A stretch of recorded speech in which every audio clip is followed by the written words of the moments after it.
Ready मा ओरैनो बोरै जाया नोंहा गथनाया बेयो? आंनि मुङा सिमियन दैमारि। आं 1 नं पानिफ्राय बुंदों। घटनाया जादों जेनेबा गावनि बिमा बिफानि न'आव थांदोंमोन दाखालि बिमा लोमजानायखाय आंबो थां होनबाय। बेनिफ्राय नैबे थांनाय हराव गैया मानसिया 12टानिफ्राय मोना 12टानिफ्राय। थांनाया मा बार खालिमोन थांनाया सुनिबार खालि। सुनिबार खालि गथ'आलाय बेसेबां गिदिर नोंसोरलाय? गथ'आ जोंहा 3.5 बोसोर जाबाय। नामा आसनिया दैमारि। दायो नों बेखौ फैफिननायखौ लुबैना लुबैया?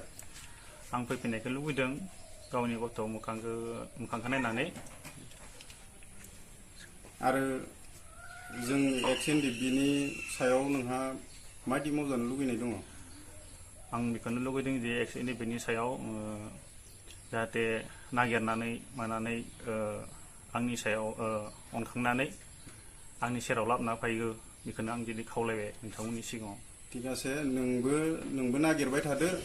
जों इउनाइटेड फरामनिफ्रायबो जेसे हायो मिडियानि गेजेरजों बा सोरखौबा फन खालामनानै जोंबो खबर लानो थाखाय जोंबो सेस्था खालामगोन आरो खबर लागोन जेसां हायो थाब जाहाथे नोंनि बिसियाबो मा नाम होनदोंमोन बिसिखौ? सान्टिना दैमारि। सान्टिना दैमारि बिनानावाबो गथ'नि मोखां नायनानै थाबनो फैनांगौ। जोंबो इउनाइटेड फरामनिफ्राय खावलायनाय थाबाय जेरावनो थाया मानो थाबनो फै।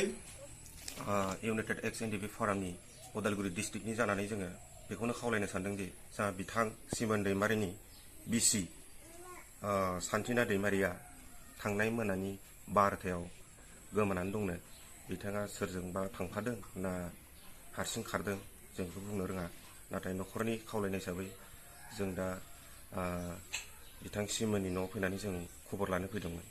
बिथाङा जोंनि सिगाङाव फोरमायदों गावनि सिमोन दैमारिनि बिखुनजो माने सान्टिना गावनि बिमानि न'आव दंहैयोमोननो साननैसोनि सिगां।